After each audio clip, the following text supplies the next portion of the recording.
Yes, hello everyone, Fáilte Chocolate Cúilín Media. Welcome back to another weekend review show here on Cúilín Media. We do have a full house for Ger and for Dublin is Great, wondering when we were going to start. We were about to start and Aaron has after being kicked into a different stratosphere online. So it is just myself, Séamus, Brady, Liam White and Matthew Hurley kicking off the show. Hopefully Aaron will be able to come back and join us. But lads, we are starting to whittle down in terms of the amount of games that we have in the club championship. County finals are coming to their conclusions and we're having our champions. The provincial action kicked off this weekend as well across all four codes. Matthew, I'll go to you first. Cream's rising to the top now. It definitely is, yeah. There's a load of shocks even at this stage of the championship. I'm sure we'll talk about it a bit later, but you look at Clonairon being out of the Ulster LGFA. You look at, obviously, out of the ballot beating St. Vincent and the Camogie. That was a huge shock there. And we expected a few shocks in the Leinster Football Championship. It just didn't materialise for those that watched the Port Arlington and O'Leckland game last night. I watched a bit of it, to be honest with you. I was at a Junior A game covering a game for the Southern Star, and I watched a bit of it. And from what I was hearing on Twitter, I'm actually glad I didn't watch the full game. It seemed like a terrible game of football there. And then a tie today. I watched that in the background while watching a Cork County final, and it looked like a tie were well over Ballygunner today. And it probably shut up Aaron a bit in the pod during the week, saying a tie would be beaten by Ballygunner. Even Summerhill got a comfortable win as well. So there wasn't much really to report. Obviously, the game between Ballygunner and Na Piarsaigh was a good game entertainment-wise, and it will be a good Munster Championship this year, I'm sure. But I think most of the shocks really came in the Camogie and LGFA, even at the county finals. Roscommon won, Castletown and Mellows won against Shenmaliers. When, okay, we mentioned Shenmaliers would win during the week, but I looked at Stat Dan on Instagram, who's a Wexford guy that does statistics, and I looked at the averages, and it looks like Castletown and Mellows were actually the better team leading up to the final, so we probably should have gone for them rather than Shenmaliers, but look, there you go. We learn and we live. And then you look at the other finals, obviously the Roscommon final, that was a good final, the Galway final in Loughrea, winning their second county title in a row. So a lot of action still, and a lot of action in the intermediate and junior grades too, so a lot to get into. Absolutely. So we are going to run through some of the comments here. Dublin's Great says this weekend really went to script. Jerry Gregan saying Abby Dorney gave O'Callaghan Mills a scare in the Munster Intermediate Hurling Championship. And A2 coming in on smoke saying Loughrea raising a drink to all of you and your masterful predictions, lads. But Ballygunner let us down though. I didn't pick Ballygunner to win. I went with a tie to win, and I didn't even really want a tie to win after the lack of class that they showed after the Nace one. So 1-1 A2. But we'll see how the predictions go over the course of the video, lads. Notoriously the most difficult championship to predict of all time. But the Thomas's Loughrea game is a good place to start. The Galway Senior Hurling Championship final of 2025. Loughrea double down. They go back-to-back in Galway and they beat St. Thomas's, who over the last 10 years have been the kings of Galway. So Liam, I'll come to you first. Is this a new era officially for Galway hurling? Yeah, I suppose, first of all, in terms of going for St. Thomas's, that was more from my perspective to put a curse on them. So this is the one prediction I'm glad didn't come true, to be honest with you. Look, to say it's a new era, I suppose to a degree it possibly could be. Obviously, it's the second year in a row that they've won the championship. Thomas's, they had their run, was it 6 in a row they won in Galway, missed out last year. But I suppose, look, I kind of agree with Aaron to a degree that they won the All-Ireland, and then look, there was probably going to be some bit of a hangover from winning the championship in 2024. But look, it was taking nothing away from Capitagle last year, beating them in the semi-final. They deservedly beat them and, pushed Loughrea all the way last year in the county final. But yeah, this year's final, I thought they might have bounced back. They had Trevor Fletcher in there this year, who's a very well-respected coach, has had a lot of success in around Kilkenny and Offaly with the down senior hurlers this year as well. But yeah, no, I knew that it wouldn't be a simple game for St. Thomas's. Obviously, you guys said it the other night that probably thought St. Thomas's would win, but you wouldn't be shocked if Loughrea got the win, because they are a very, very good side. And yeah, look, it's a fantastic win for them. Back-to-back champions is not an easy thing to do in Galway. There's a lot of really, really good teams in Galway. You've your Clarence Bridges, your Thomases, your Capitagles, and obviously your Loughrea's now. So yeah, no, look, it's an unbelievable win for them to do it first, to do it back-to-back. Not the best of evenings for a game, I will admit that. But look, we've not had the best of weather last couple of weeks, so a lot of games probably not going the way maybe we'd love to, like they would in the summer. But at the same time, it kind of brings out a different side to games anyways at this time of the year. But yeah, it was kind of mad. Like I was looking at the scoreline, 11 points to 6 at halftime. you know, it was some unbelievable shoot from Loughrea. You had Tiernan Cúilín, who had 3 points, Anthony Byrne 5 points. You know, the two of them are serious players. The Cúilíns are fantastic players, and I really like Anthony Burns. You know, the first real glimpse I got of him this year was against Clare in the league, and I thought he was exceptional then. And you know, I thought he maybe didn't get enough chances maybe this year with Galway, but maybe after today they might look at him next year and think, right, you know, we've got a good corner forward on our hands here. But look, as you'd expect, Thomas's came back in the second half. They battled back. You had Conor Cooney, who finished with 110, with 1-1 coming from play. The decisive goal from Darren Shaughnessy in the final minute of normal time. It looked to have really won it for Loughrea. It was very, very dramatic. And then, of course, you have Cooney, who struck with the 25-meter free, I should say, into the back of the net. But yeah, Loughrea managed to hold on in the final couple of seconds, which was really, really impressive from them. And yeah, not only do they go back-to-back at Galway, but they have a chance to reach an All-Ireland final as well. They'll be into the All-Ireland Semi Final against the winners of Ulster, which is never simple. You know, we must remember the last time an Ulster side took on a Galway side in the All-Ireland series was a Dunloy bet St. Thomas, ironically. So, you know, it won't be simple for Loughrea, but having watched them last year against Na Fianna, I thought they were probably unlucky not to beat Na Fianna last year. I think they probably came the closest to knocking out Na Fianna out of all the clubs last year in the club championship. So, yeah, but no, fair play to them. Deserved champions in the end. And, start of a new era. Potentially could be, but I suppose it'll come down to maybe if Loughrea could go on and win an All-Ireland like Thomas's did, or maybe win 3 in a row next year. But for the time being, I'm sure they're just delighted to have gone back-to-back. Yeah, no, it's an incredible achievement, and Aaron has managed to get back into the goal with us. Welcome back. Good to have you with us. Aaron, we were just discussing, I'm sure you must have caught the end of Liam saying there, we're just talking about the Galway hurling final. We have a few comments to run through here. Jer saying Éire O'Guinness will win the Munster Club Hurling Championship. That's my bold prediction. Peter says, hey lads, shout out to Liam, was driving around Midlands on Friday evening and caught ahead of the game. Great show, lad. Very interesting interviews and insights. Saying historic 2 in a row for Loughrea. Ballygunner who won 3 junior ones in a row. Anthony Burns, probably the top of Donoghue's list from last night. He was absolutely superb. A2 then coming back saying Galway is just a strange championship. I suppose Salt Hill in the football and St. Thomas's in the hurling just seem to underperform year after year. And I do think, like, this point here from Peter saying weather in Salt Hill was biblical. Like, the weather is just, it's always an unknown factor into the game. And, like, just the way that it can switch up the game plan, everything like that. And Liam, you have a question in here from Dublin is great. What time is Liam's radio show on? So I don't know if you want plug, but... Jesus, I didn't think my radio show would be getting this much traction on a Sunday night. Jesus. It's at 7:00 every Friday evening on Midlands 103. We cover all sports, soccer, basketball, rugby, Gaelic games. I suppose next week's show will be mostly predominantly GAA because we'll have Clough-Ballacolla taking on Castatown-Gagan, as well as Kilmacud taking on Ballyhale Shamrock. So the main focus will probably be on them, and then it's just trying to work out during the week. I'm going on about the rain sound like we won't. And I remember that was the game that we lost. Both teams. We lost against Watford 2-1 that night. I can remember Alex Iwobi scored for us. Jesus, yeah, that was. Then we lost to Chelsea. That was peak Arsenal banter. That was a few weeks after that. We lost 5-1 to Bayern Munich when AFTV really set in. So that was a tough time as a fan. But we won't mention that. But the show's out every Friday night at 7:00, and this week's show will be mostly predominantly focusing on the games coming up in the Leinster Championship next weekend. Yeah, no, Ty all-time legend. Like him and Chris every year at the start of the year just used to say they were going to win the quadruple and stuff like that. It would always get to December and then it would have a Christmas dip. Like that's when the Wenger out would start. Jerry says no, we haven't finals should be played nothing right. Interesting point. But anyway, go ahead, Liam. No, when he's saying we're top of the league now and favourites, and I still sitting here going we're not winning it. So that should tell you everything I need to know about Arsenal. Yeah, I don't. You never know. It could return to peak AFTV if Arsenal managed to bottle it from this position. Aaron, moving back to the Galway hurling final. Although we could do an hour on Arsenal Fan TV, to be honest, the content from that show.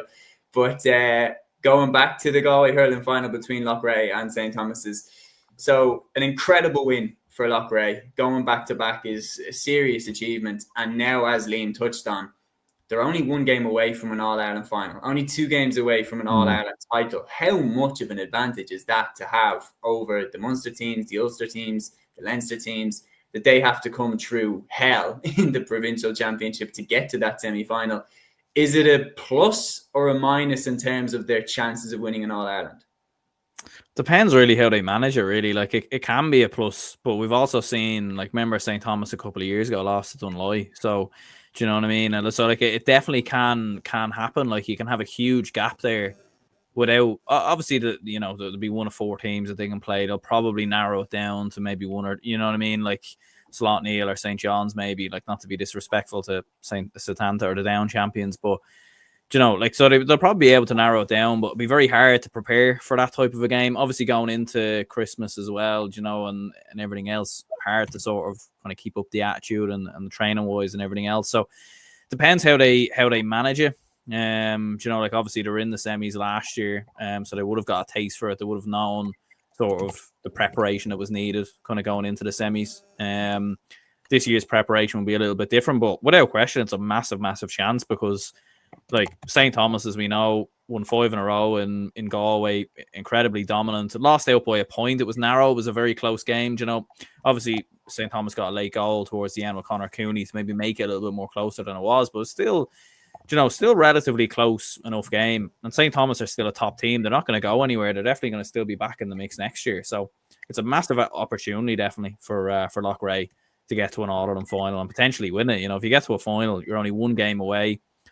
No question about it. Whoever they play in the final, there's a strong chance the other team is favourites, because of the fact that whoever gets to the final is going to have to have beaten big teams, you know, from Leinster in their own province as well. You know, if it's a Munster team, they'll have beaten big teams. A Leinster team will have beaten big teams. So, you know, that team might be the favourite. So Loughrea will go into the final potentially a little bit under the radar, and that could suit them as well. But like St. Thomas a couple of years ago. So, yeah, it's absolutely massive for them.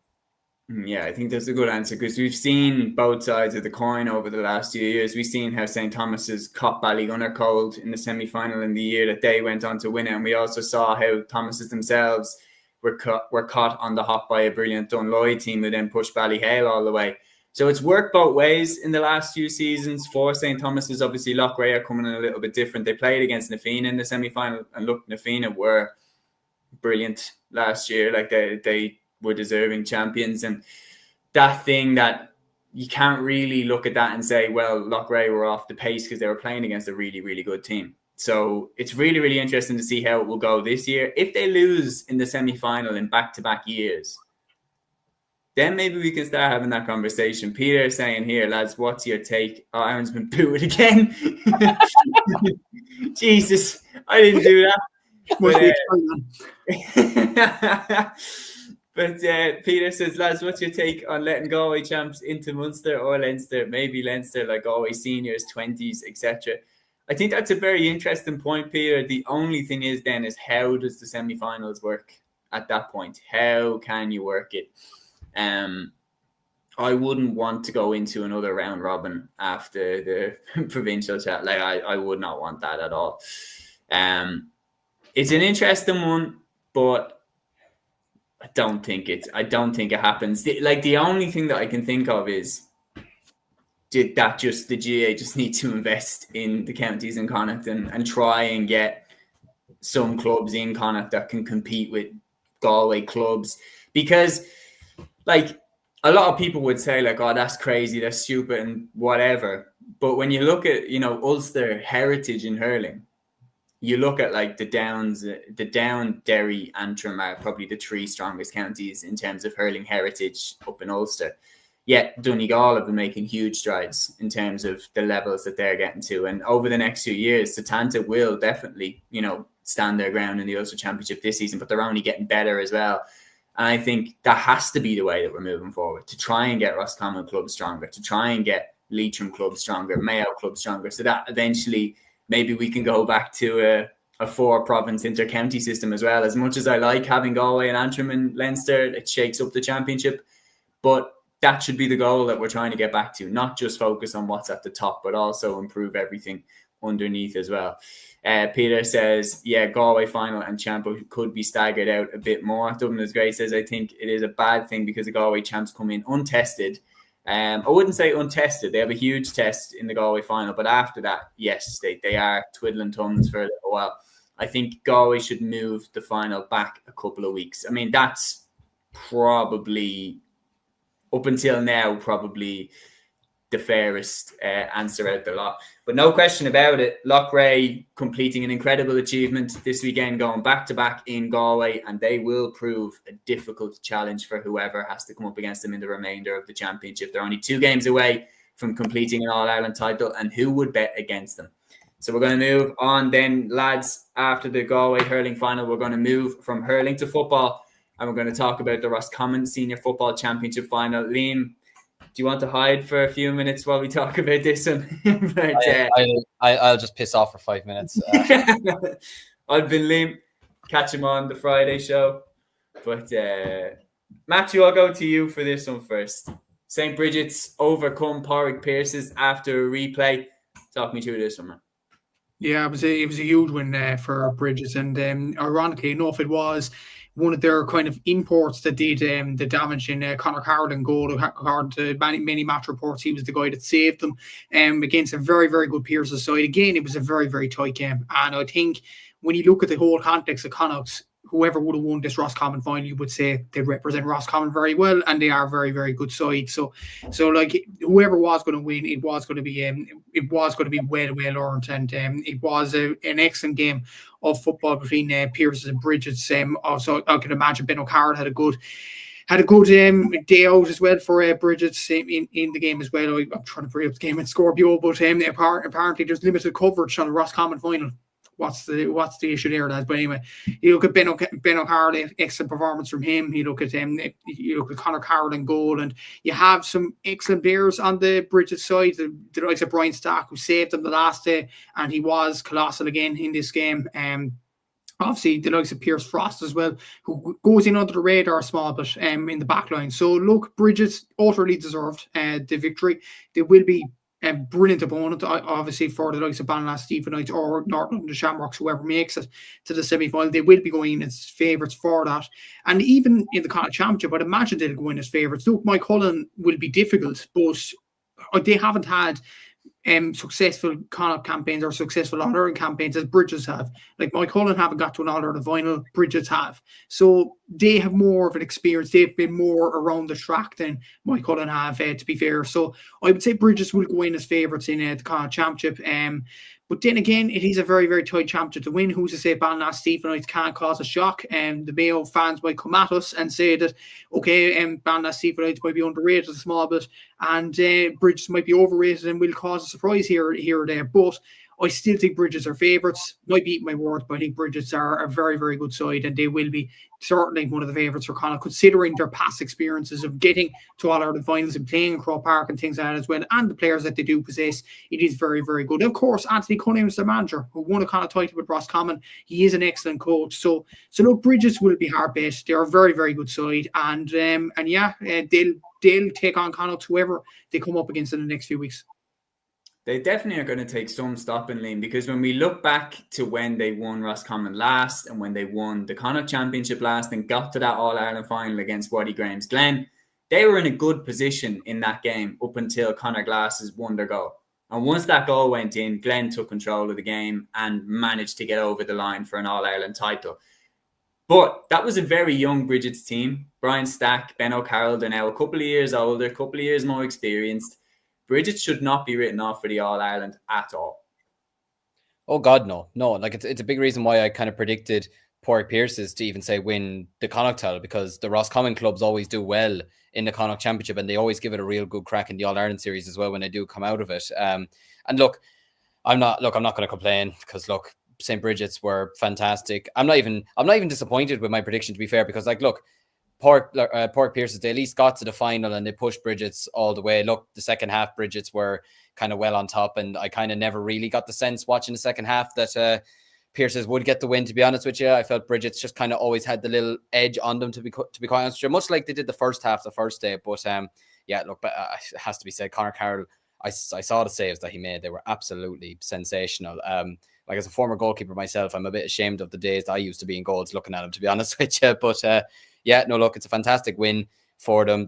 I think they're the team to beat in the Connacht Championship, to be honest with you. Maybe if Cúilín Strandhill had come out of Sligo. But look, the Gaels obviously beat them and beat them comfortably in the replay in Sligo, so you never know. And look, look, it's just the thing with the Mayo champions. They've just never really produced in the Connacht Championship, so I can't really sit here at the moment and confidently say that they will be the ones to take them down or anything like that. And look, you have Mike Cullen. I think it's going to be between either Mike Cullen or St. Brigids now, to be honest with you. I think they're, like you said there, they have experience. They have some really, really good players in amongst their team now, like Nugent, O'Carroll, Brian Derwin as well, who got the goal for them as well.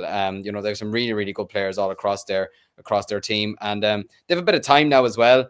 I think it's a couple of weeks away from when they do play their next match, so they have a bit of time to breathe, kind of enjoy this game, which I'd say they were probably delighted that they have won it on a Saturday, so they can enjoy today as well and probably take off tomorrow as well. But it gives them time to regroup as well. They'll have a chance to look at the game between North London Shamrocks and Ballina.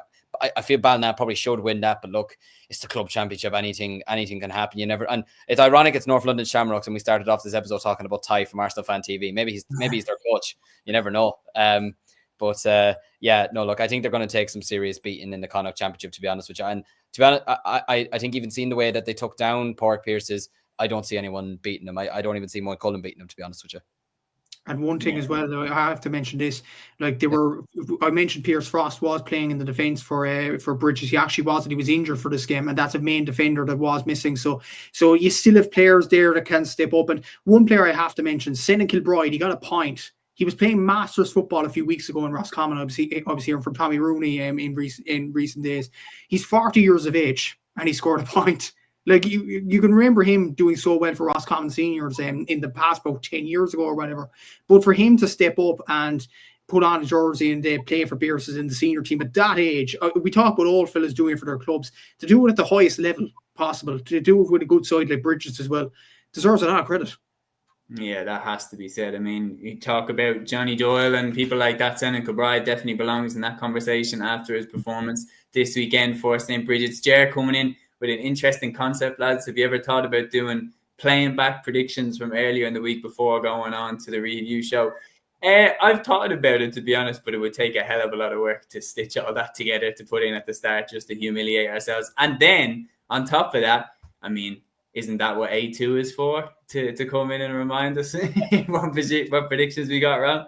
A2 here saying Athy and Summerhill for the honour of who loses to Ballyboden in the next round should be a good game. And Dublin is great, saying the Port Darlington Old Leckland game made me want to bang my head on the wall repeatedly. My goodness. Are we going to talk about this one as well, lads? Because, we have to talk about this because this is a huge story that came out during the week about A2 talking about here. Heard Colby MacDonald off to the AFL as well. More bad news for Mayo. Colby MacDonald moving to the AFL is a huge story because, again, that's another top-class Mayo player going to Australia. From Pierce Hanley to Oisin Mullen, and now we have another one going. Matthew, I'll come to you for this one first. Colby going is a massive blow to Mayo. Maybe he'll return, but for a guy that talented to be missing out on his services, it's a big blow. A huge blow. And as you mentioned there, the likes of Pierce Hanley, the likes of Oisin Mullen, and just the luckless Mayo new managers. I've seen a tweet there that Kevin McStay, in one of his first weeks of the job, lost Oisin Mullen to AFL, and history's repeated itself. Andy Moran has lost Colby MacDonald. And look, personally, I wouldn't have had Colby playing with the senior level because, look, he's 17 years of age. You need to develop him at under 20. But maybe what you were saying a few weeks ago, Séamus, maybe that was correct. Maybe you would have put him in the senior team just to lock him down. But as we know with AFL, like Oisin Mullen was locked down with the Mayo seniors, and then he went. So it's almost kind of, we're in a scenario now where, and I've seen these comments on Twitter, and I wouldn't be a fan of this, but you almost have to pay inter-county players now for them to stick around. Playing for the badge and playing for the county and playing for the crack and all that, sometimes that's not enough. Like AFL, it's a huge opportunity. And as well as that, I know we're going into politics and things like that, but there is kind of a housing crisis in Ireland at the moment. Why wouldn't you go abroad? So, I wouldn't blame Colby, even at 17 years of age. I wouldn't blame him nearly 80. I wouldn't blame him going down to Australia because, number one, it's a huge opportunity. Number two, as well, you earn a living out of AFL as well. Like, you get paid. You're a professional athlete. Yes, it's challenging for him, but you do get paid over it. We do lose an absolute gem of a player, and he is a gem of a player. He's played so well for Crossmaglen in the club championship. We've enjoyed him over the last few weeks. At minor level, he was absolutely sensational for Mayo as they reached the All-Ireland Semi Final in 2024. He was absolutely sensational that year. But like, at the same time, you just can't blame him for going down to AFL. It's almost like the GA need to probably do more to keep these players on our shores. Like, you look at even other counties, Mark O'Connor we've seen with Dingle over the last few weeks with Kerry, Mark Keane with Cork, other players, Conor McKenna, of course, with Tyrone. Okay, he came back for a small bit and then he went down again. But you see all these players, they go to AFL, and we have this same conversation over and over again. I think with AFLW, it's more affected, to be honest with you, but it seems to be more of an epidemic in senior men's football now as well, with the amount of brilliant players leaving our shores. So look, it's difficult for kind of the fans of Gaelic games, but at the same time, I wouldn't blame Kobe at all. It's a brilliant opportunity for him. Best of luck to him. He will smash it down there. I'd imagine he's an absolutely brilliantly technically gifted player, and yeah, all the best to him. Yeah, no, you put it well there. Peter agreeing, saying spot on, Matthew. Economics and life definitely factors to really consider. The Aussie lifestyle can't buy that. Jer saying, well, there is a housing crisis in Australia too. I mean, there is. It's probably due to the amount of Irish people that are going over there and taking, like, there's a lot of Irish people moving over there, which is another thing that maybe should be considered, that, you know, maybe he does want to experience that lifestyle and everything like that. Look, there's no question about it. In my opinion, just because Kobe is going to the AFL, he will play for Mayo one day, in my opinion. But it's the question of how long will he be gone for? What years will they lose out of his prime? And will that have an impact on their ability to win the All-Ireland? Because losing Oisin Mullen, without question, has had an impact on how good Mayo are. Because Oisin Mullen was one of their best players, and losing him was critical to the Kevin McStay era in charge of Mayo. Because how many players, top-class forwards, like a David Clifford or a Con O'Callaghan, would Oisin Mullen have been marking that then he wasn't there to mark, and Mayo ended up losing key games like that? So there's something to be considered there. There is no question about it. He is an absolutely fantastic footballer, and I think he would have lit up the under-20 championship of this year, and I wouldn't have ruled out him getting some minutes for the senior team under Andy Moore, because you look at Kieran Kilkenny made his debut for Dublin at 18, so did Jack McCaffrey. David Clifford was starting for Kerry at 18, 19. Like, I truly believe Kobe is of that cloth. He's that talented that I wouldn't have been surprised if in, you know, unique circumstances that maybe Andy Moran would have rolled the dice and gone with a youngster like Kobe. So there's no question about it. He's a supremely talented footballer, and he will smash it, in my opinion, in the AFL, especially giving him time. But it's a massive blow to Mayo. And hopefully we get to see him return and play for Mayo someday. I don't know what on earth is going on. Asking where is that? Whatever is that? Maybe it's just, I don't know, bad Wi-Fi. Short explanation probably solves it. That's it. Let's see. Is Aaron being snapped by the AFL every time? I think Aaron's hamster is dead. My. Peter says, Woolley does Irish down under profile. The contracts issue is key. Some players just end up on reserves. Kobe will definitely be a starter for a Perth or a Melbourne team. The one thing is that has to be considered is the physicality of the game down there as well is massive. Like that 4 or 17 going on 18-year-old going over there, it's going to be a massive test for him to adjust to the physicality of the AFL. But I think he has the capabilities to do it, in my opinion. And I just hope that it's not a Pierce Hanley situation where we don't really see him play for Mayo. Like, Pierce definitely obviously did play here and there, but the best prime years of his career, he didn't play for Mayo. I think he would have made a big impact if he had have. Aaron, you're back with us. A lot of people there's a conspiracy theory brewing here to what's going on. People saying that the AFL are coming after you. Yeah, I've no idea what's happening, to be honest. Like, the computer keeps saying it needs to do updates, and then it does the updates, and then I get back in, and then it still says there's more updates. I have no idea what's going on. to be honest. But look, unfortunately, we'll probably have to go rogue and do it off the phone for this episode. So hopefully everyone can hear me. But no, yeah, I'd agree with what you lads were saying as well. To be fair, it is a huge loss for Mayo. There's no doubt about it. Like, they keep losing big players to the AFL. And especially such a young star as well, like, not to get any, at least with Ushie and Mullen, they got a couple of years out of him. So to not even get anything out of Colby McDonald is going to be a big blow. And yeah, it's, it is unfortunate. Look, I know, like, obviously there is a bit of a Dublin Mayo rivalry and everything else, but you want all the best players to play in the GAA, regardless of whether they're from Kerry, whether they're, Mayo. And I don't know, maybe, thankfully enough, us Dublin fans haven't lost too many players to AFL down the years, maybe the odd few, but generally not the best one. So, yeah, it is a big blow to the GAA and definitely to Mayo. No, it certainly is. And hopefully we do see Kobe back in the GAA, before his prime years have ran out at least. And I wish him absolutely nothing but the best down in Australia. Hope you absolutely smash it, Kobe. Best of luck from all four of us here on Cúilín Media. We're going to move on then to the next installment of games that we're going to talk about. We're going to talk next about the Munster Senior Hurling Championship. Liam, I'm going to come to you for this one first. It concerns Ballygunner and Na Piarsaigh. So in the Munster Championship today, Ballygunner battled past Na Piarsaigh in the Munster Senior Hurling quarter-final. A real arm wrestle of a game, but Ballygunner, through outstanding individual displays from the likes of Patrick Fitzgerald, who especially caught my eye, they battled past Na Piarsaigh. Interestingly, it's the fourth year in a row now that Ballygunner have beaten Na Piarsaigh. They're really cashing in on this period of time now for Munster success. When you're looking at what they achieved in the 2000s compared to what they've now achieved in the late 2010s and on into the 2020s, they're starting to really turn that now into silverware. The question is, can they kick on from here now and go for an All-Ireland?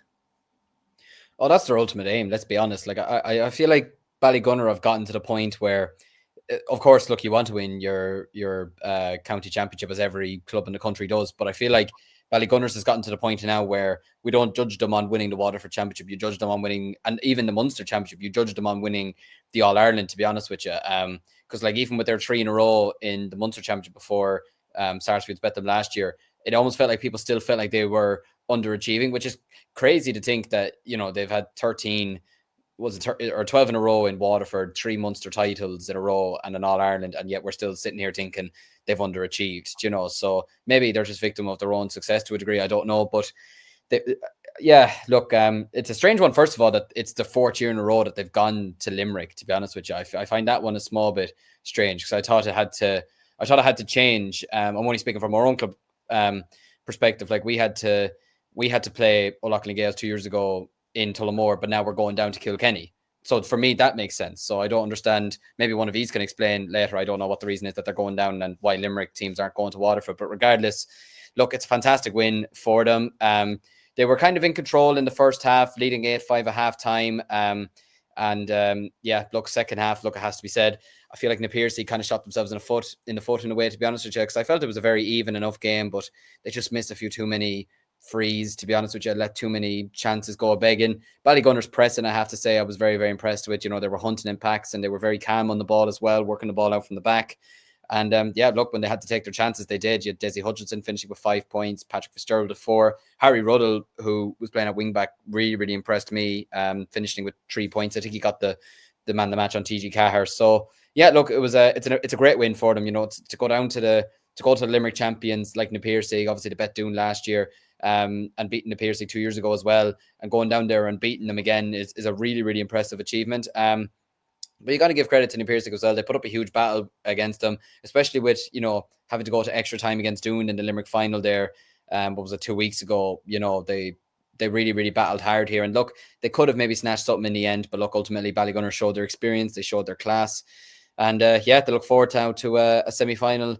When is that? In 2 weeks' time, is it? Or 3 weeks? When is it? 2 weeks? 2 weeks, yeah. 2 weeks' time against Sarsfields, which I'm sure they'll be replaying what happened 12 months ago in their minds, and trying to look for a bit of revenge there. But look, I think that's going to be a cracking game. It's one to really, really look forward to now. But yeah, look, I think they probably deserved it just about enough in the end. But yeah, Na Piarsaigh really nearly gave them a scare.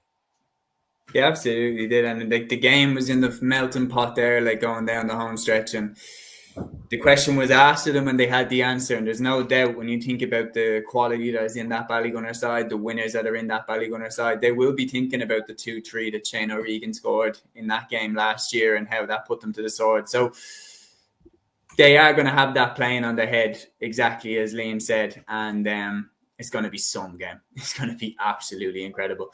Aaron, like we have the comments pouring in here about it. Peter saying back in SARS to beat Ballygunner. Ballygunner versus SARS will be a cracker in Walsh Park. There's no question about it. We're in for a special game between these two again. 100%, yeah, no, it definitely will be a cracker. There's no doubt about it. I mean, we remember the game very closely last year, and the game it kind of dealt up, and everything else that went with it. I think today's game was interesting. Like, it definitely wasn't the best game of hurling I've seen. It was a very kind of old-fashioned game of hurling. Like, it was a massive scrap. Like in around the middle, there was a lot of long balls floating in. There was heavy challenges at times. It was a very stop-start. It definitely wasn't Ballygunner's best performance, but I think as Desi Hutchinson even said, like in his post-match interview on TG Carr, like, you know, like sometimes you're not always going to play your best, you know, and ultimately you just have to kind of dig deep and find a way to win. And that's what they did in the end. Like the final 10 minutes, it was interesting. Like, for the opening probably 50 minutes, they were probably below par. But for the last 10 minutes, that was when they kind of needed to up it, because like they always kind of had Na Piarsaigh at arm's length. And then all of a sudden, Na Piarsaigh were a point up with 10 minutes to go. And then they kind of just upped the levels. They kind of upped the percentage levels after that. So, really excited for the game between them and SARS, especially after what happened last year. Ballygunner have obviously been caught a couple of times in Munster in previous years. So, it should be a really interesting game.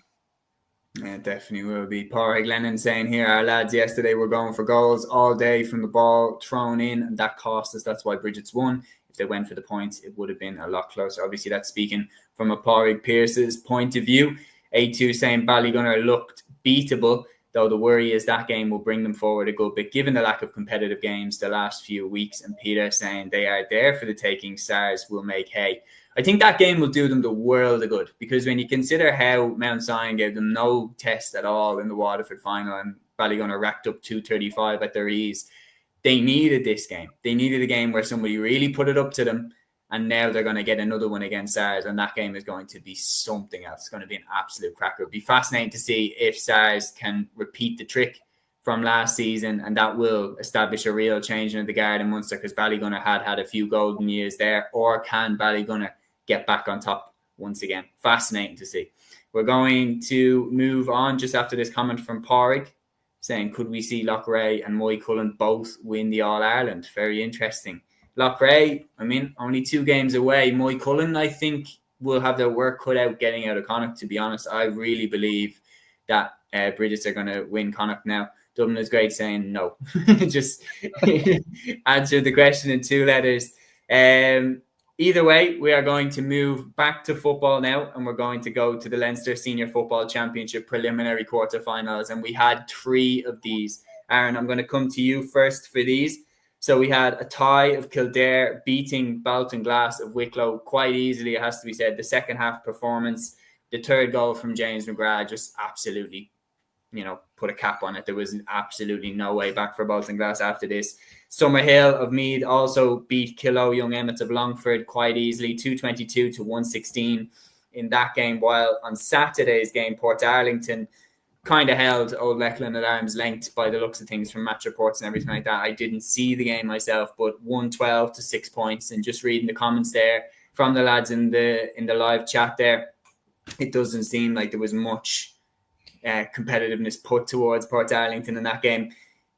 Interesting enough that all 3 of them were relatively one-sided, though.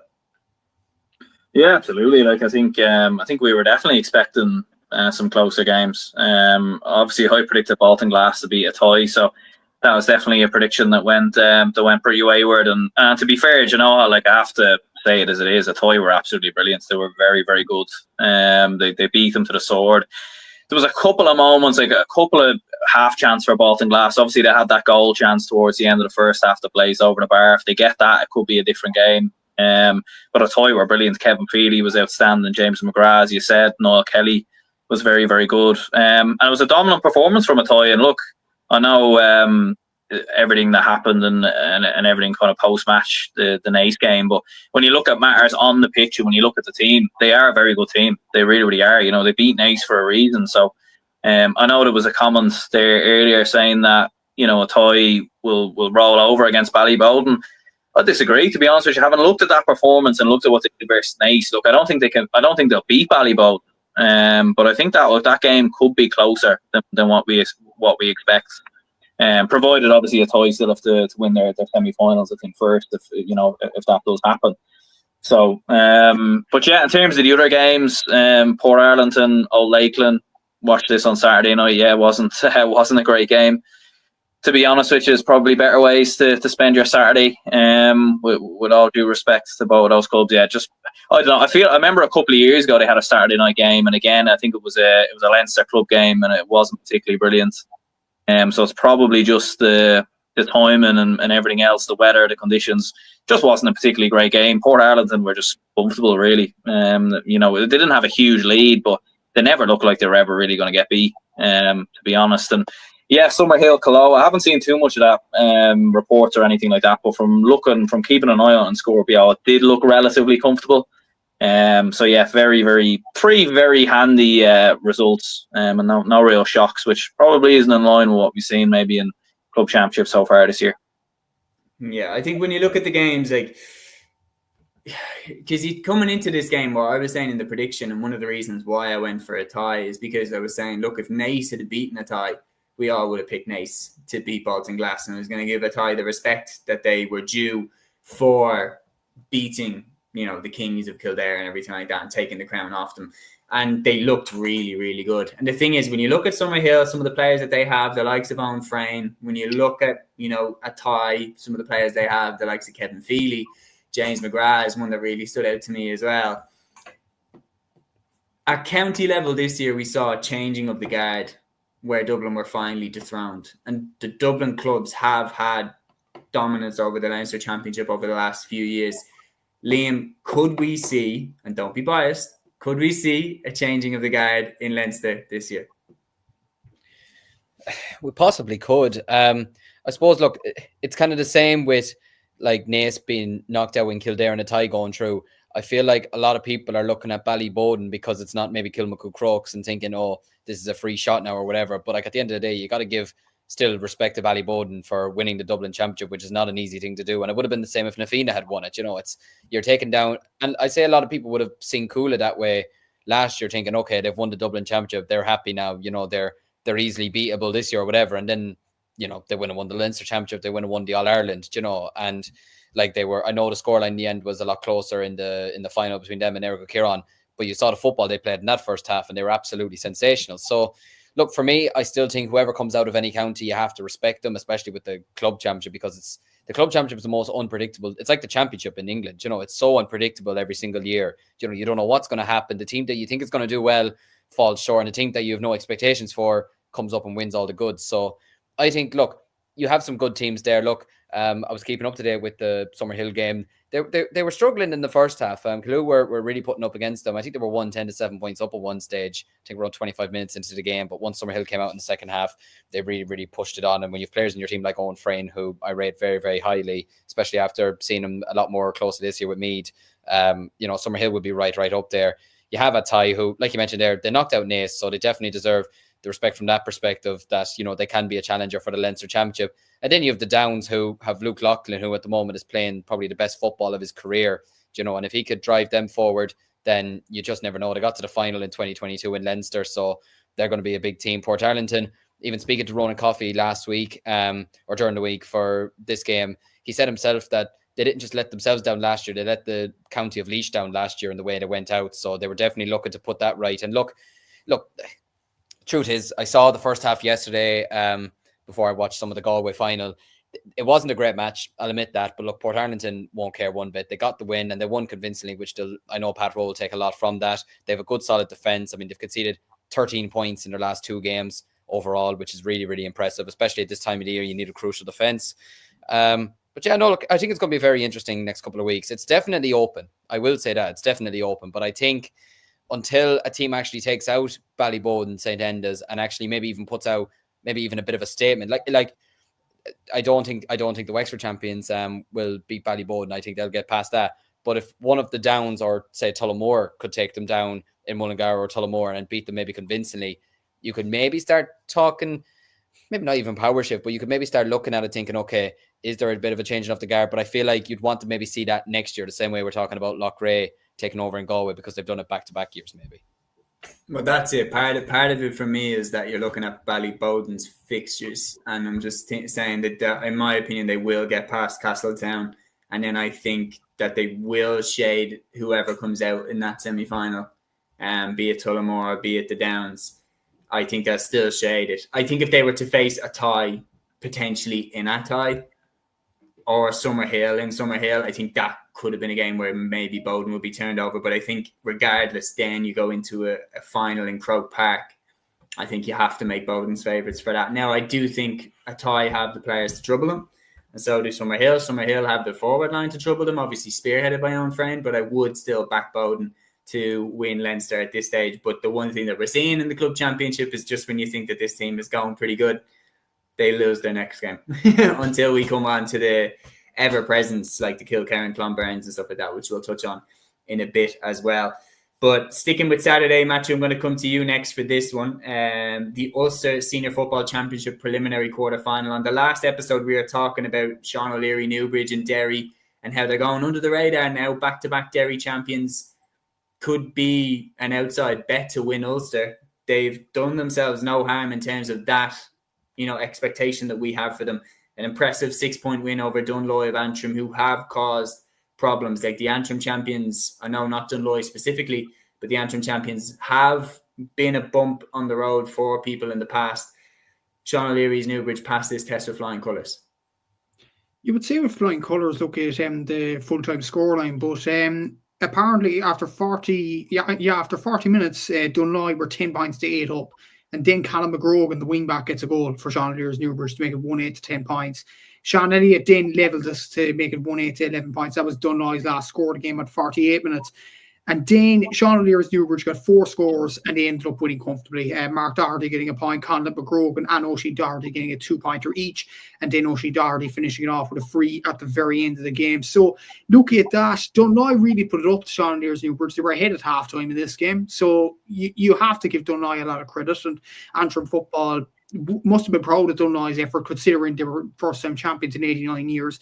But look, it was a tricky game for Newbridge, but they got over the line, and you can't say anything against. But look, it's progress. Oisin Doherty got 6 points this game. Sean Young got 2 points. Mark Doherty got on the score sheet. McGrogan from midfield got a 2-pointer. Conor Doherty got 2 points as well. Obviously, McGrogan from wing-back got the goal as well. Callum McGrogan, that is. And another McGrogan from cornerback got it, Mark McGrogan. So I think they're all related as well. So as we mentioned during the week, there's kind of family feel in this team. So that is a good thing for Newbridge going forward. They face Madden next in the Ulster Championship quarter-final from Armagh, and that will be a tough game. It's on TG Carr.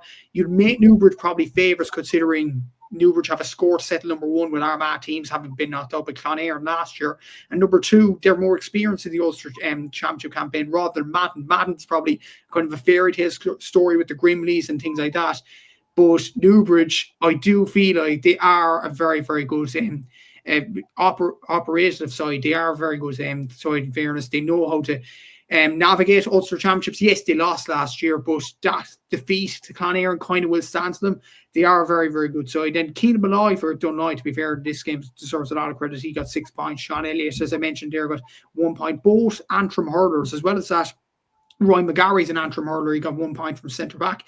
Maybe the Antrim boys will consider changing, codes in the next few years, I suppose.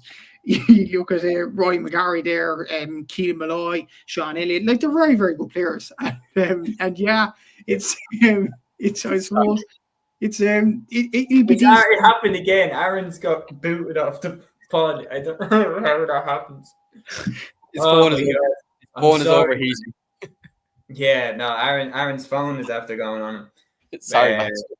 No, sorry, Matthew. Fair play to you. I was practicing every trick I knew in the book. Once Aaron got booted out of the pod, I was practicing every trick in the book. I was like, all right, bite my cheek. I'd laugh at that now, but to be fair, I kept my cool for as long as I could. And you did really well. You did really well. But I think you're absolutely right. Like when you look at Dunloy, and the thing that I was saying when I was saying about how Newbridge have kind of kept to their level. Aaron, you're back with us. You literally caused a meltdown, and the three of us burst out laughing. Oh man, I haven't a clue what's going on, lads.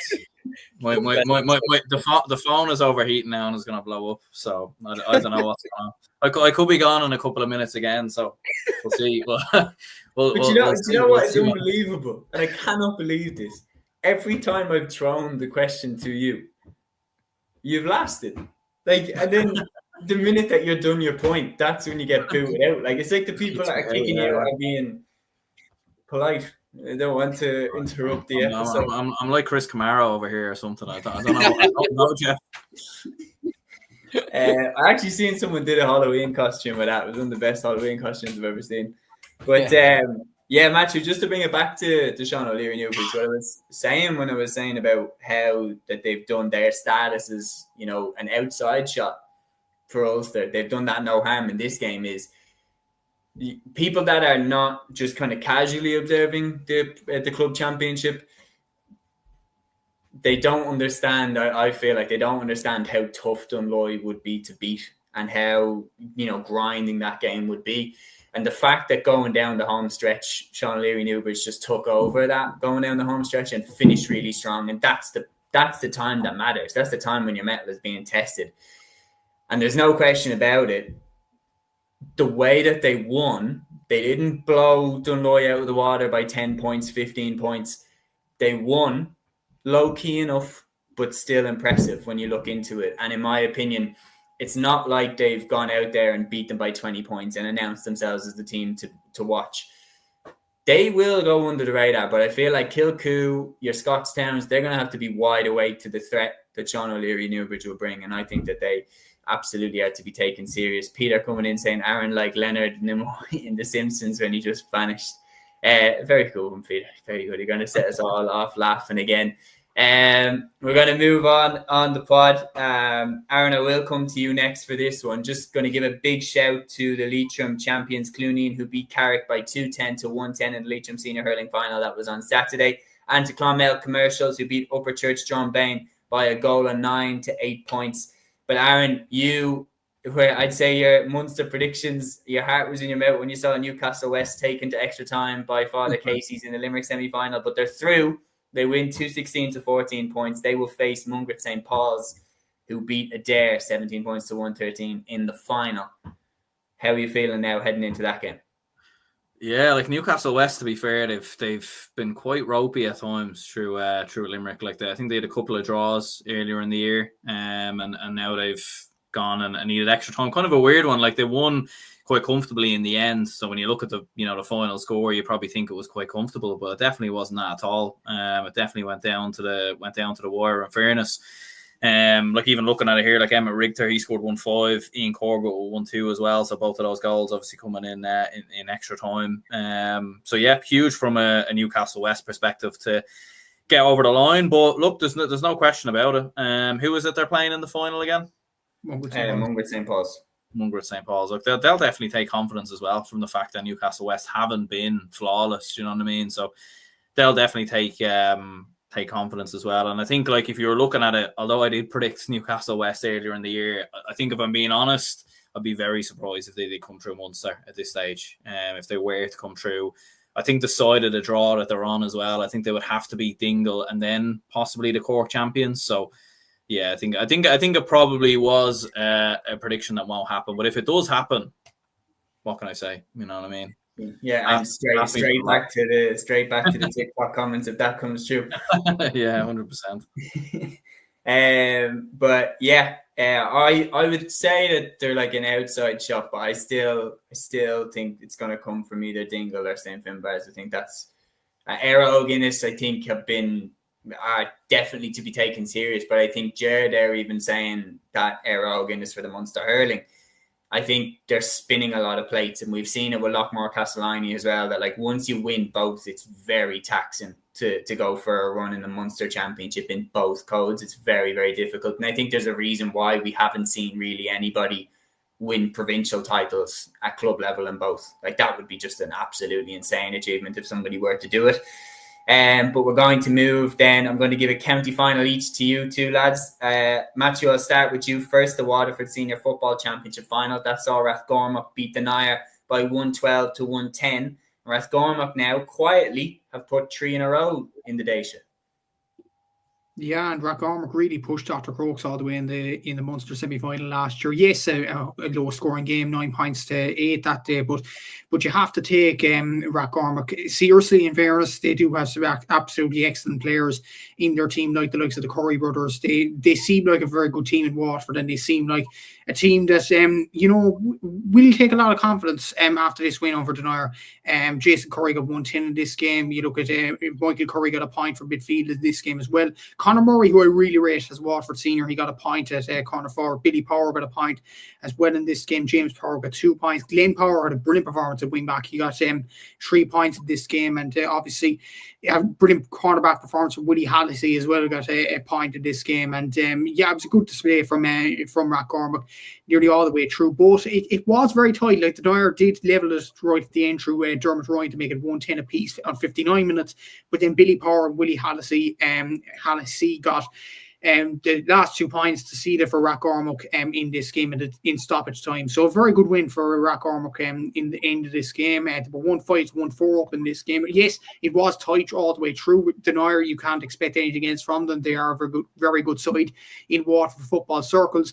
But I think the goal from Jason Curry right on the stroke of half time put Rathgormack in a commanding position. That put them 1-5 to 1-4 up. And yeah, they didn't look back after that. It was a good display from Rathgormack to get over the line. Special mention, obviously, that Dermot Ryan got 2 points for Denair. Aaron Ryan got 4 points. Dylan Gowrie got a goal and a point as well from full forward. So, look, Denair, they are unlucky to lose this game. But Rathgormack, you talked about Éire Óg there and Clare, and maybe Joe might weigh into this. I do think Rathgormack have a serious chance. Like, they pushed Dr. Crokes all the way last year. Éire Óg haven't proved their worth in Munster over the last few years. Yes, they're spinning a lot of plates, and fair play to them in the dual commitments. But they've been probably talked up in the Munster football over the last few years. They do have a fantastic group of players, like the likes of Iki Muguero and Gavin Cooney and all these players. Obviously, David Reedy, when he was playing football, I'm not sure is he playing football this year. Aaron Fitzgerald, of course. But they don't seem to put it together in the Munster Football Championship. That'll be the challenge for them this year. And I think Rathgormack could really put it up to them in that Munster quarterfinal. Yeah, and Jer, if you are still with us, we would love to get your opinion on a potential matchup between Rathgormack and Éire Óg, or whoever Éire Óg will go up against in the Munster Championship should they come through that game. Liam, your county final, your next one was the one that took place today down in Wexford between Castletown Lean Mellows, who came out on top, beating Shelmaliers by 14 points to a goal and 7. They now move on and they face Ballyboden in the Leinster quarterfinals.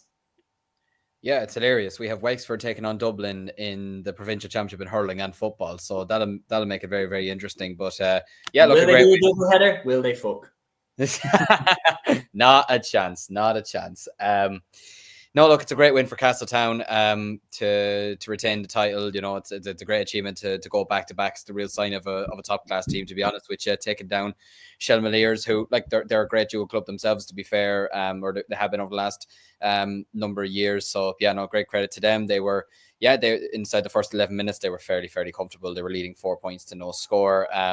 But then I suppose, look, Shelmaliers got it back to 4 points each early on in the first half, a couple of minutes after that. But then Castletown led by 3 points at half time. And then, yeah, look, I think they kind of stretched out their lead in the second half. There wasn't really a stage kind of where it felt like Shelmaliers were going to catch them really kind of halfway through the second half. You had Jonathan Beeland kicking points, Rory Heffernan stretching their lead, and they were they led by double scores with 45 minutes gone in the game. And yeah, look, they weren't able to close the gap despite the goal from Graham Staples in injury time, which was just really just a consolation, to be honest with you. So look, it's a great win for Castletown.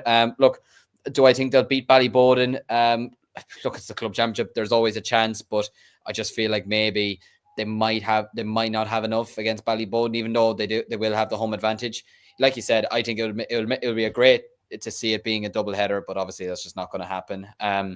With the Martins. Here's hoping, man. Here's hoping. Like, it makes so much sense. If they were to put that game maybe even in like Auckland, neutral ground between Wexford and Dublin, and put Na Fianna against St. Martin's and Ballyboden against Castletown. I mean, that would be a great occasion. Auckland, the ground always feels packed, like anytime you're in there.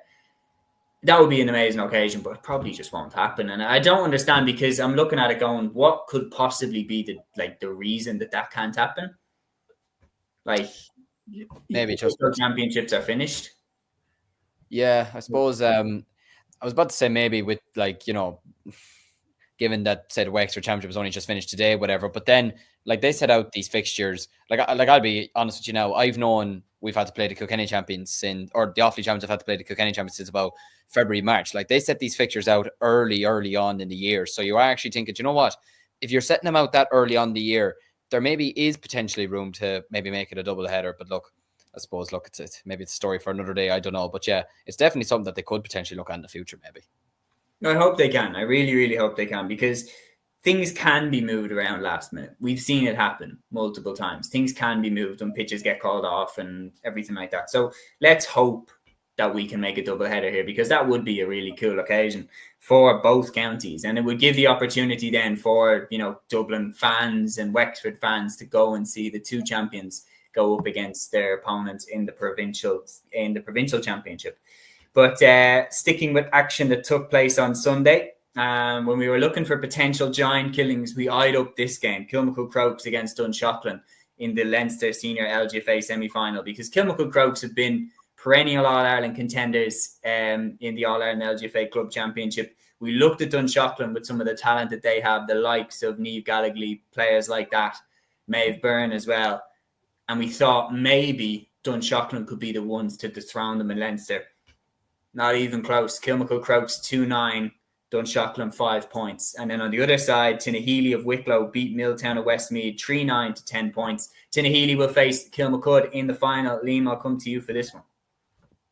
Yeah, it's a bit of a shame. I thought maybe Dunshaughlin could have had a great opportunity here to maybe have a go at Kilmacud Crokes. I still would have predicted Kilmacud Crokes to win the game, but yeah, just 2-9 to 5 points is a really tough beating for them to take, to be honest with you. And I think it just shows the dominance of Kilmacud Crokes as well.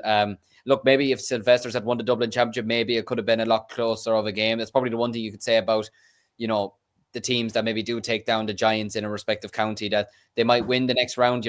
Like you mentioned there, you're giving the respect to Ty winning the Kildare Championship, that if Naas had won, you'd have been backing them every day of the week to beat Balton Glass. But on the other hand, you're thinking, right, well, maybe you're thinking they might not win the next match by as much, maybe. But yeah, look, for Kilmacud Crokes, it's just business as usual. A 10-point victory in the semi-final is really, really impressive going. And yeah, unfortunately, from a Milltown perspective for Westmeath, beaten by Tinahely, but that's a great win for Tinahely to get to the Leinster final. 3-9 to 10 points is a very, very impressive victory. Look, do I think they'll be able to take down Kilmacud Crokes? Unfortunately for them, I don't think they will. I just think Kilmacud Crokes have too much firepower, and I think they're still the strongest side in the Leinster Championship, and probably maybe even arguably could be in Ireland as well, given the success they've had over the last number of years. But yeah, look, it should make for a very interesting final. Dunshaughlin will be very, very disappointed after this. They had a great win the last day over Ballygunner Dora, and they put up a big scoreline as well, and I thought maybe they could have taken that into this game, but obviously things just didn't work out in the end. Yeah, just the Kilmacud Crokes are just too strong. I mean, I've witnessed it firsthand how clever they are now as well, like how they manage out games and stuff like that. It's very similar to how Dublin used to do it in the 5 in a row, that like when Sills had a bit of momentum in that Dublin final, they would just hold possession. Alva Davern, Aoife Kane, people like that are so good at managing out the game. They're very, very, very difficult to beat. Another shock, Matthew, I'll come to you for this one. I mean, we basically all picked Clonairon to win Ulster. They were quietly in a bit of a dominant spell up in Ulster as well, but that run was put to an end by St. Ergnitz of Antrim, who beat them 2-5 to 8 points. And then in the other side of the draw, Errigal Kieran got over the line against Lurgan by 12 points to 11. So the Ulster Senior LGFA final will be St. Ergnitz of Antrim against Errigal Kieran of Tyrone. The reigning champions, Clonairon, are no more. Yeah, it was a big result in this game. Like Clonairon have won the last few Ulster LGFA championships with St. Orkneys. From a county like Antrim, with the greatest respect, like Antrim are junior LGFA county, and for a club in that county to go ahead and beat a Clonairon, which is like a juggernaut in the Ulster LGFA championship, they deserve a lot of credit for that. The Card Ulster LGFA here, the foundation of the victory for the Antrim champions was Leah Stewart and Brona Devlin held to 2-3 to 7 points half-time lead. The game remained tight in the second half with just 3 points scored. However, the money glass outfit, that's St. Orkneys, of course, held on for 2-5 to 8 points win. It was a brilliant display overall from St. Orkneys, and it may boost Antrim LGFA down through the years. Like, you look at Brona Devlin, like, she obviously scored a penalty in the junior LGFA final against Louth as well, so she's a kind of a leadership quality player. She was the captain of the Antrim team this year as well. So I do think, like, they do have leaders in the team, they do have quality, and they do have momentum now. Like, momentum can bring you such a long way. So I think St. Orkneys have a huge opportunity in the Ulster final where they'll play Errigal Kieran. Yes, Errigal will be new to this, but when you look at how the men did last year and get into the All-Ireland final, I think the LGFA team can think, why not? Why can't we win Ulster? Like, the momentum is there with that club as well, and there's a one club fits all kind of model there as well with Errigal Kieran. Obviously, we'd love to see that across the whole country, but that's the same with Errigal Kieran. Card to Ulster LGFA here as well. They beat they were 8 points to 4 up against Lurgan at the break, and then late in the half, Aoife Harris scored her 5th point to level matters, and then in the dying minutes, Maria Canavan sent over the winner. So Aoife Harris and Maria Canavan, they were the two players that really stood up for Errigal Kieran in that game as well. Two Tyrone players who have done well over the last years. Yes, Maria Canavan didn't play for Tyrone in the intermediate final, but she still is a very, very talented footballer. Aoife Harris, as we've seen throughout the intermediate grade as well, is a very talented player for Tyrone as well, one of Tyrone's main players. And Tyrone LGFA going up to the senior grade, competing well in Division 1 of the Little League as well. I do feel like this is a good time for Tyrone ladies football as well. So I have a feeling Errigal will win the game in the final. But as we've seen this weekend, we can't discount St. Orkneys after a brilliant display in beating one of the favourites to win, if not just the Ulster Championship, but potentially the All-Ireland in Clonairon. Yeah, that's a huge shock in my opinion, because I was thinking Clonairon will win Ulster again and have another crack potentially at the All-Ireland, yet they are no more. Aaron, in a province then where there was no shocks really, especially in the Kilkerran game, Kilkerran-Clonberne of Galway, that juggernaut just keeps on rolling. They beat Westport of Mayo by a goal and 17 to 2 goals and 7 points, while Saturday's Connacht LGFA Semi Final saw St. Brigids of Roscommon beat Glencar Manor Hamilton of Leitrim by 3-7 to a goal and 12. So beat them by the minimum. Very, very good day for Brigids there, just across the board in general. Roscommon title and a place in the Connacht LGFA final. But they're going up against Kilkerran-Clonberne. And again, the age-old question now, it feels nobody seems to be able to stop this team. No, certainly not by the looks of it anyway. Do you know that way? Like, it was a close enough game against Westport, 117 to 2-7. Like, they were kind of put up there. There was like kind of like some stern tests and some kind of close moments kind of put up in the game. Do you know that way? But yeah, like they came through it in the end, and it will be very, very hard to see anyone stopping them from looking at it. Like, Brigids, like, obviously wouldn't have a huge amount of knowledge in terms of how they play ladies football wise, but no, I think Kilkerran-Clonberne from looking at it do look far, far too strong at the moment. Yeah, no, Kilkerran are going to take some stopping. Matthew, I'm going to come to you for the next provincial final. Unbelievably, we saw history being made this weekend. Comer Rangers win their first ever Munster Senior LGFA title. They beat Southern Gales by a point. What an incredible victory, Matthew.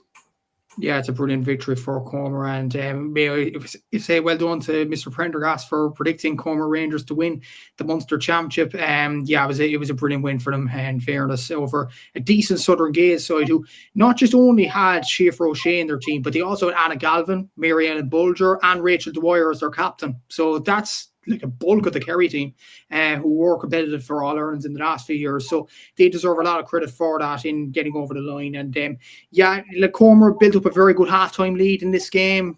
Southern Gales struggled to get into it in the first half, but then they made a comeback in the second half. There might have been a win there in the game, in this game, in the final, but But then again, like Cormorant, they deserve a lot of credit for kind of withholding that storm in many ways, and getting over a very good Southern Gate side in many ways in the final there as well. I heard that the Murrays really did well for Cormorant Rangers in this game. The likes of obviously Sarah Connolly and Clodagh Power got late points in this game to help Cormorant get over the line. Emma Murray had a brilliant game as well. Katie Murray, obviously her sister, had a very good game in this game. Another, like Southern Gaels, had a few good performers too. The likes of Jess Gill, who's another Kerry senior as well. Anna Galvin dominated the midfield in this game as well. So look, it was a brilliant display from Cormorant Rangers. Shauna Dunphy and Evelyn Power also had good displays. And look, they'll be a difficult bet for anybody in the All-Ireland series. They won the Munster Championship. They beat the likes of Éire Óg and they beat the likes of Southern Gaels from Cork and Kerry respectively. So they deserve a lot of credit for getting over the line. So well done to them for doing that. And there will be a party in Cormorant Rangers. And just a word as well for the other champions of the Munster grade in the senior B grade. Cork's Glanmire got over the line. A brilliant display for them. Congratulations to them. In the intermediate grade, Neva Vaughan got over the line from Cork as well. So congratulations to them. And then Cremon from Kerry got over the line in the junior final as well. So 2 wins for Kerry, 2 wins for Cork. It's probably the way it should be, to be honest with you, with Munster LGFA, but there you go. But look, congratulations to Cormorant Rangers for getting over the line.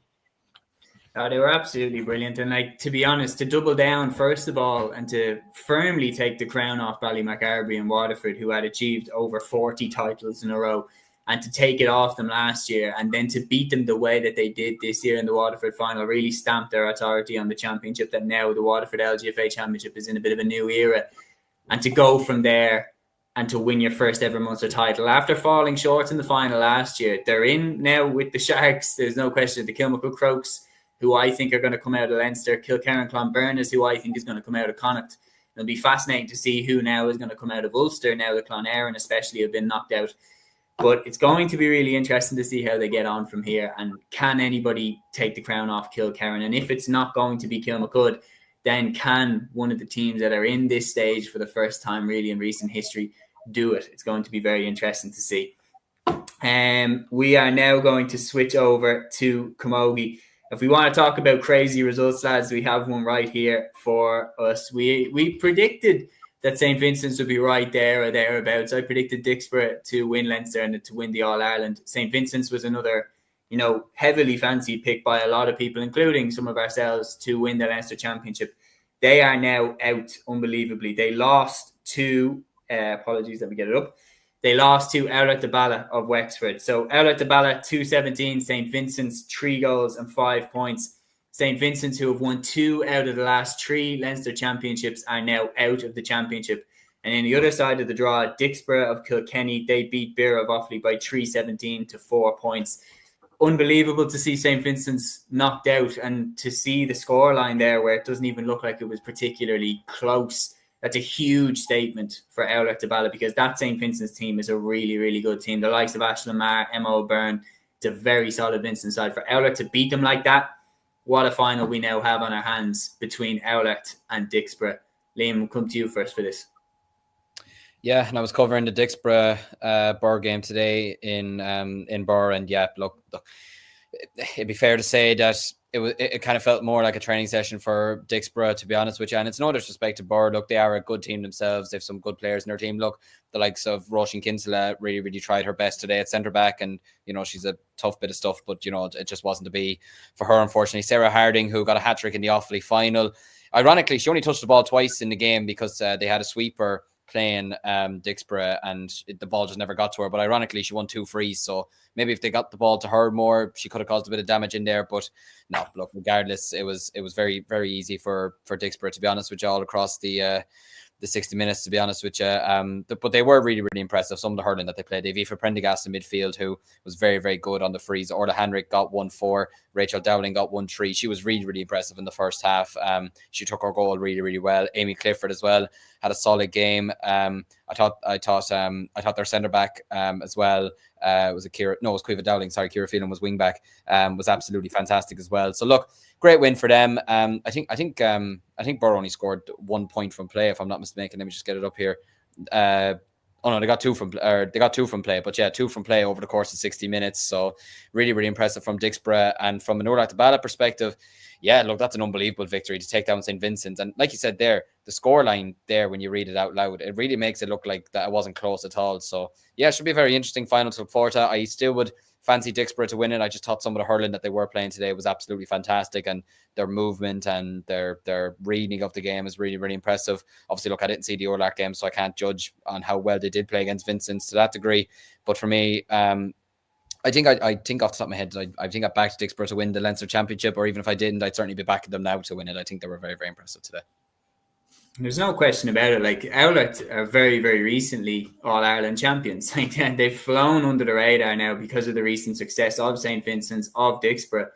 But Matthew, they're now in the final, and they've announced themselves with this result. Like Dublin is great here asking me to repeat the scoreline. It was 2 goals and 17 points to 3 goals and 5 points. That's no fluke. They were the better team. They got the job done. They've announced themselves with this one. Yeah, it was a big result. And I suppose in some ways it may not be a shock considering like the roll of honour. Like Dixborough have only got to 1 All-Ireland final in their history, obviously back in 2023. St. Vincent's have got to 1 All-Ireland final in their history in 1998. Owlert have got to 4 finals in their history in 2012, 2015, 2021 and 2022, winning 3 of those.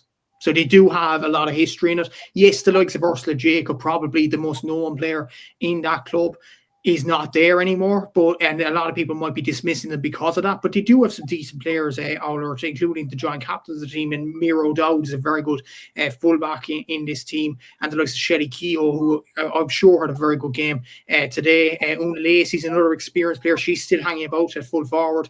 You have the likes of Anish Corner on the middle of the park, who's an absolutely excellent player for Wexford, probably one of Wexford's shining lights at the camogie scene, and she is definitely one for Owlert in this season. Molly Martin is another good player. Ciara Keenan, obviously Shelly Keogh, Stacey Keogh. Like, they do have some good players throughout the team. Sarah Walsh, Aideen Brennan. Like, they do have some excellent players, and most of them would be Wexford inter-county standard, and they definitely deserve their win over St. Vincent's today. Maybe St. Vincent's, maybe in a way, I don't think Aaron and Séamus probably won't want to accept this, but maybe Dublin Camogie's a bit overrated. Like, you look at, yes, okay, they finished in the semi-finals last year, but in the group stage of the championship, they got knocked out. They only beat Derry this year. And yes, they do have some decent players like the likes of Emma Byrne and Ashley Mara. They have some decent players, there's no doubt about it. But regularly, they don't get to the latter stages of All-Irelands often enough. And that's my feeling with Dublin Camogie. Like, Wexford's got to a Camogie Leinster final this year. Yes, they were on the side of Offaly, and yes, it might be considered an easier game than a Kilmacud, for example.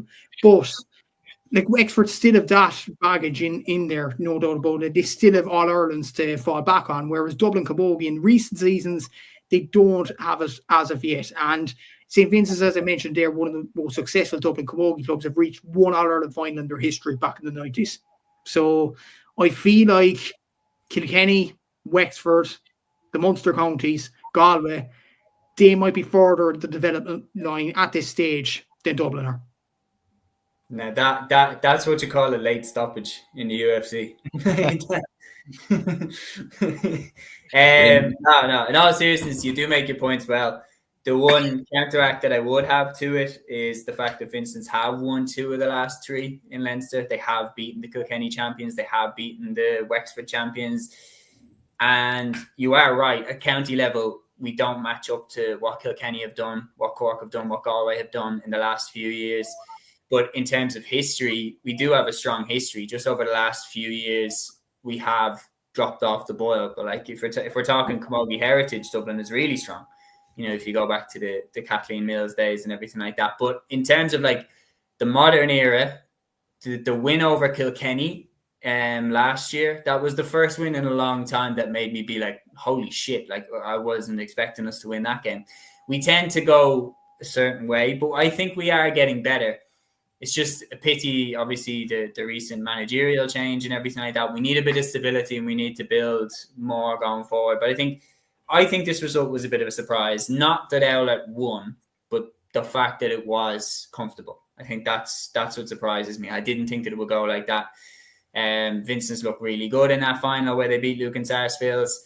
That's 4 in a row in Dublin for them, but I think maybe just were they not tested enough in Dublin? Like, there's a lot of questions that you can ask, but who knows? Interestingly, if you go up to Ulster, then there is no shocks. In Lochiel Shamrocks of Antrim, 7-11. Slot Neil of Derry, 5 points. Aaron, I mean, there's some games that you don't need a match report to know what happened here. Yeah, I mean, like you're talking about late stoppages and early everything else. This feels like an early stoppage. You know what I mean? This feels like, you know, like if this is a fight or something. The goal that's been thrown in, you know, a little bit early and everything else. Look, it's sometimes we have seen some results like this. Remember, we were looking at a couple of fixtures earlier, a couple of weeks ago, in terms of the Camogie Championship and ladies football, and there's some dominant kind of results. So, yeah, it probably is a little bit disappointing to see some results being so heavily one-sided in favour of others. But, very, very dominant result there, like 7-11 to 5 points. I mean... Yeah, I mean, you know. Well, you've not, but Lochiel have had Ulster Camogie on lockdown for the last couple of years now. Like players like Roisin McCormick and everything like that, they've really, really just completely had it on lockdown. It'd be very interesting to see who, if anybody, can take them on over the next few seasons. But in terms of the senior action, that is us finished and wrapped up. Before we go, and I just want to give a big shout that Matthew again has compiled the list of the entire weekend's action, including the intermediate and junior grades. It's all up on the Cúilín Media Instagram page. So go give that a follow and go give Gaelic Statsman, of course, a follow if you don't already, for putting all them results together. Fair play, Matthew, again. But is there any game in particular, Matthew, out of the intermediate or junior that you would like to highlight before we wrap the show up? Suppose in the Munster, first of all, the Munster Junior Hurling Championship quarterfinals, the Knockadderry of Limerick beat Kenmare Shamrocks of Kerry 2-16 to 2-14. Just because not the results, but this game was taking place in Temple No, the home of Pat Spillane and the home of all the great footballers. So it was kind of unusual to see a Munster hurling game being taken place there. But Kenmare, you could say at home advantage. Kenmare is very near to Temple No, but it wasn't enough. Knockadderry got over the line. So Knockadderry will play Kilbritain from West Cork. I have to put that in the Munster Semi Finals. So best of luck to Kilbritain in that. In the other quarterfinal, Kilrossity for Waterford beat Banner for Clare 2-14 to 19 points. And Banner had the likes of Shane Meehan, who has done brilliant over the last few years for his club. He according to many reports, did so well in this game as well. Obviously, there was other results there as well. In the Munster Junior LGFA, Junior LGFA Semi Final, I have to mention this. Muckalee from Kilkenny beat Raheny from Dublin 2-11 to 4-4. Just from the context, this is so good for Kilkenny LGFA because they were Division 4, they were getting beatings left, right, and centre. They're trying to develop as a county. But Muckalee in the club championship have been one of the stories of it so far. They've been absolutely outstanding with a few Kilkenny players here and there. But yes, you might argue, yes, it's only a junior team. It's only a third tier or fourth tier or whatever in Dublin. Dublin are still All-Ireland senior champions in LGFA. And for Kilkenny to face a Dublin team like Raheny, a decent club side as well, for Muckalee to go and beat them, it's a fantastic achievement. And they're into a junior LGFA final now in Leinster. They deserve a lot of credit for putting Kilkenny LGFA on the map, in fairness to them. So hopefully Kilkenny LGFA can build on this, and it is a good result overall for them. In the Connacht's Intermediate Hurling Championship quarterfinal, we talked at the start of the podcast about Thomas's and Loughrea and how Connacht teams need to develop. In the Connacht quarterfinal, Turin from Mayo beat 4-0 from Roscommon from 117 to 112. This is a Turin team that reached the final against Monaghan from Limerick a few years ago, and they competed very, very well against them. They've the likes of Fergal Boland in this team, who is a renowned hurler. Yes, he scored a point for Mayo against Donegal in the All-Ireland group stage, and he might be renowned for that and being a good Mayo footballer. He's a damn good hurler, though. And I do think the likes of Turin, the likes of Askey from Sligo is another example as well. I think those sort of clubs need to get up to the level of the Galway clubs, especially when you see Satanta from Donegal compete in the Ulster Senior Hurling Championship as well. So I think that'll be the next step for Turin if they manage to go on a run in the intermediate, similar to what they did back in the day as well. As you mentioned as well about, or Dur in the comments, should I say, mentioned about O'Callaghan Mills from Clare. They beat Abbey Downey from Kerry in the Munster Intermediate Hurling Championship quarterfinal 119 to 117. Obviously a difficult defeat to take for Abbey Downey and a difficult defeat for Kerry Hurling to take, considering Kenmare Shamrocks lost as well. But look, to come as close as they did against a Clare side like O'Callaghan Mills. They deserve a lot of credit for that, in fairness, as well. And one result I have to mention as well in terms of the Ulster Junior Football Championship quarter-final, Munter Connacht from Cavan beat Clonmore Robert Emmett from Armagh. It was 180-215 after extra time, but Munter Connacht won 3-0 on penalties. The penalties course from Armagh continues, unfortunately for him. So I had to put that there as well. So yeah, a lot of action this weekend. Congratulations, as I mentioned before, to the likes of David Vaughan and Glanmire from Cork, who won Munster LGFA crowns this weekend too. Yeah, no, very, very good games there, and it's crazy when you repeat the penalty curse and everything like that. Yeah, that is another show wrapped up, lads. Fair play to Aaron's computer for saving the day there at the end as well. We are going to wrap up the show right there. And yeah, thank you to anybody who tuned in during the show. Thank you to anybody who dropped a comment. We will be back here live on Thursday at 8 p.m. for another weekend preview show. But until then, enjoy the week, and we'll see you all then. Instinct, baby.